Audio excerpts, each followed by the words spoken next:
Welcome back to my channel. आज हम लोग डिस्कस करने लगे हैं Bohr's model. Bohr's model part second of structure of atom. पूरा स्ट्रक्चर ऑफ एटम इस ही मॉडल के ऊपर बेस है। जो भी आप केमिस्ट्री में स्ट्रक्चर ड्रॉ करते हैं वो इस ही जैसा है मॉडल के ऊपर जो सा है बेस है। सो बोहर्स मॉडल हमें क्या कहता है, हमने बेसिकली अब वो पढ़ना है कि बोहर्स मॉडल हमें मतलब कि बता क्या रहा है कि क्या इसमें कौन कौन सी चीज़ें जो सा आती हैं। सो सबसे पहले अगर हम देखें तो बोहर्स मॉडल से हमें assumptions. What are the assumptions made by the Niels Bohr? Assumptions means the point that was given by the scientist, that is the Niels Bohr. So सबसे पहला पॉइंट उन्होंने क्या बताया कि जो उनसे भी हमारे एटम हैं, एटम में हमने पिछली प्रीवियस वीडियो में पढ़ा एटम में क्या होता है, neutron, protons and electrons. Clear. जो एटम का बीच मतलब सेंटर पार्ट है that is made up of neutron plus proton. Neutrons have no charge, protons has positive charge. And इन जो न्यूट्रॉन और प्रोटॉन्स और जो बीच में सेंटर पार्ट है उसके साइड्स में आपको ऐसे ऑर्बिट्स मिलते हैं। जोन सा है हमें किसने बताया था, नील्स बोर हमें जोन सा है बताते हैं कि कोई भी एटम है उनमें तीन पार्ट हैं, न्यूट्रॉन, प्रोटॉन्स एंड इलेक्ट्रॉन्स। अब जो इलेक्ट्रॉन्स हैं वो इस न्यूक्लियस के अराउंड घूमता है एक सेंट्रल पाथ में that central path is known as the discrete orbits of electrons. जहाँ हम इन ऑर्बिट्स को क्या बोलते हैं, और इन ऑर्बिट्स को बोला जाता है शेल्स भी जो सा है बोला जाता है। Clear. So while revolving in the discrete orbit electrons do not radiate any energy. Electrons कोई भी एनर्जी को जो सा रेडिएट नहीं करते। और अगर कोई भी जो सा इलेक्ट्रॉन्स हैं इन शेल से बाहर निकालते हैं, मतलब मेटल अगर कोई भी अपने इलेक्ट्रॉन्स को लूज़ करता है, गेन करता है, तो हमेशा जो सा है या तो हमारे जो से हैं एनर्जी जो सी यूज़ होती है या तो एनर्जी उसमें से रिलीज़ होती है। अब उसका स्ट्रक्चर कैसा मतलब कि बताया गया है वो आप ध्यान से देखिए। यहाँ पे ये बीच में जो सा है that is nucleus. Nucleus is made up of neutron plus बताया था अभी आपको प्लस प्रोटॉन्स। ठीक है, न्यूट्रॉन्स एंड प्रोटॉन से जो सा है बना होता है। क्लियर।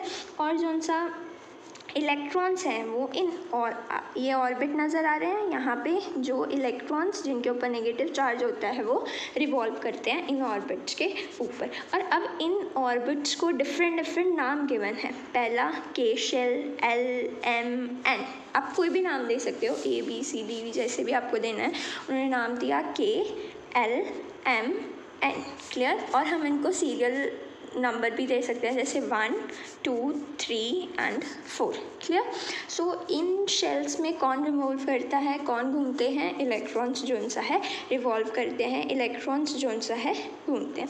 अब इन शेल्स में इलेक्ट्रॉन्स अपने आप को कैसे अरेंज करते हैं वो हमने डिस्कस करना है कि अगर शेल्स में इलेक्ट्रॉन्स ने अपने आप को अरेंज करना है तो वो कैसे अरेंज करते हैं, कि वो हमें आगे जो सा है अब पढ़ेंगे। ये सब कुछ हमें किसने बताया, ये सब कुछ हमें नील्स बोर ने जो साइंटिस्ट थे उन्होंने बताया। सो उन्होंने कहा कि जो भी फीलिंग होगी इलेक्ट्रॉन्स की किसी भी एटम में वो किस फॉर्मूले के अकॉर्डिंग होगी, 2n² फॉर्मूले के अकॉर्डिंग जो सा होगी।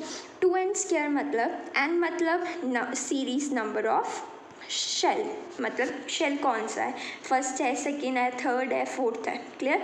अगर हमारे पास फर्स्ट शेल है उसमें जो हमारे पास मैक्सिमम इलेक्ट्रॉन्स आ सकते हैं वो कितने आ सकते हैं, सिर्फ और सिर्फ 2 इलेक्ट्रॉन्स आ सकते हैं। अगर हमारे पास शेल दूसरा है तो उसमें मैक्सिमम कितने आ सकते हैं, सिर्फ और सिर्फ 8। आप इसे देखिए यहाँ पे लिखा हुआ है सारा 2n² मतलब हमारे पास 2 का square that is 4 and 2 × 4 is equals to 8 होता है हमारे पास। क्लियर। और अगर हम थर्ड शेल की बात करें तो उसमें 18, फोर्थ शेल की बात करें तो उसमें 32। बेसिकली अगर हम बात करें ना तो हमारे थर्ड शेल में भी 8 ही ज़्यादा प्रेफरेंस लेके फिल किए जाते हैं। अगर आपको किसी भी चीज़ की इलेक्ट्रिक कॉन्फ़िगरेशन लिखनी है उन्हें शेल्स में लिखना है। अगर हम मैं आपको एक बता दूँ पहले कि अगर हम किसी भी एलिमेंट के एटॉमिक नंबर लेते हैं और एटॉमिक नंबर को अगर हम लोग जो सा है शेल्स में अरेंज करके लिखते हैं, जैसे आप लोगों ने पढ़ा ही होगा, जैसे सोडियम होता है उसका एटॉमिक नंबर होता है 11।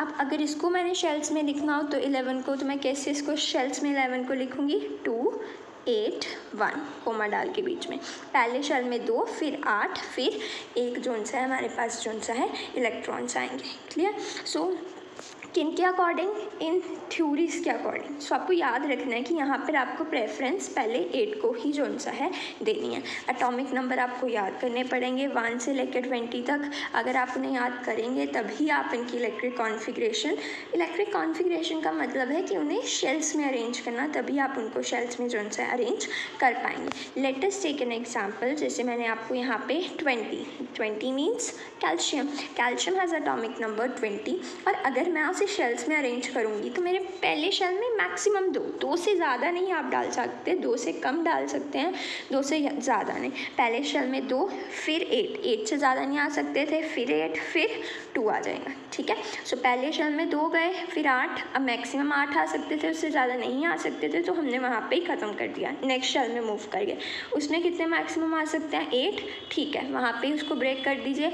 अब नेक्स्ट शेल में जाइए, अब नेक्स्ट में कितने आएंगे हमारे पास, क्योंकि अब हमें 16, 17, 18 तो ऑलरेडी हो गए थे, 2 और चाहिए थे, तो हमने 2 और लिख दिए, क्लियर। सो आप इसको ऐसे नहीं लिख सकते 2, 8, 10, वो गलत है हमारे पास, ठीक है। सो 2, 8, 8, 2 ये हमारे पास कौन सा है, करेक्ट है उसमें।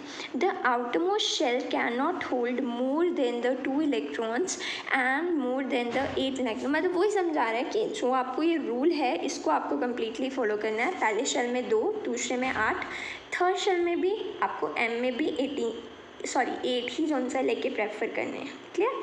और उसके बाद 32 आप जितने भी ले सकते हैं। जैसे मैंने यहाँ पे आपको कुछ एग्जांपल्स भी दिए हैं, सो आप इसको देख लीजिएगा। एटॉमिक नंबर लिखने हैं उसके, वो आपको याद ही करने पड़ेंगे। जैसे पोटाशियम का 19 होता है, तो उसको अरेंज करिए 2, 8, 8, 1 काउंट कीजिए ना उसे साथ साथ में। 8 और 8 16, 17, 18 और 1 एक हमने लास्ट शेल में डाल दिया, तो 19 हमारे पास कंप्लीट हो गए, क्लियर। नेक्स्ट बात करते हैं, that is valence shell and valence electron. Basically valence shell होता क्या है या वैलेंस इलेक्ट्रॉन्स होते क्या हैं। जोन सा भी हमारे पास, जैसे मैं लिख रही हूँ KLMN, एन जोन सा है हमारे पास लास्ट शेल है। This shell is known as the valence shell, means outermost shell is known as the valence shell, clear. और इस वैलेंस शेल में जितने भी इलेक्ट्रॉन्स होंगे, अगर मैं लिखूँ 2, 8, 1, अब ये वैलेंस शेल है, इसमें जितने भी इलेक्ट्रॉन, जैसे 1 है तो हमारे पास 1 क्या हो जाएगा, वैलेंस इलेक्ट्रॉन्स जो है हमारे पास हो जाएगा, क्लियर। होप सो कि आपको पता लग गया होगा कि वैलेंस इलेक्ट्रॉन्स क्या हो सकते हैं। और आपको बिल्कुल याद रखना है कि जो भी मैक्सिमम है कैपेसिटी उसकी, उतनी ही आप उसमें फिल करें, उससे ज़्यादा जो सी है आपको उसमें फिल नहीं करनी है वहाँ पे, ठीक है। सो जो भी जितने भी लास्ट में जितने भी नंबर ऑफ़ इलेक्ट्रॉन्स वो लूज़ करेगा या गेन करेगा, वो सारे लास्ट में होंगे, जिन्हें हम लोग बोलेंगे वैलेंस इलेक्ट्रॉन्स, क्लियर। और ये आपको मैंने आपको यहाँ पे टेबल भी प्रोवाइड किया है ताकि आप लोग इसे पढ़ लें। और ये 20 के 20 आपको बाय हार्ट याद करने हैं। देखिए एटॉमिक नंबर गिवन है। अब मैंने ये सब कुछ समझा रखा है। एटॉमिक नंबर किसके इक्वल होता है, प्रोटॉन्स के, न्यूट्रॉन्स के, इलेक्ट्रॉन्स के जो सा हमारे पास जो सा है इक्वल होता है। ये मैंने शॉर्ट वीडियो भी डाली थी इसकी, आपको लॉन्ग लेक्चर भी इसका जो सा ज़रूर मिलेगा। नेक्स्ट मैं एटॉमिक नंबर और मास नंबर को ही डिस्कस करूँगी और पूरा वीडियो आपको इसमें जो सा है प्रोवाइड होगा, ठीक है।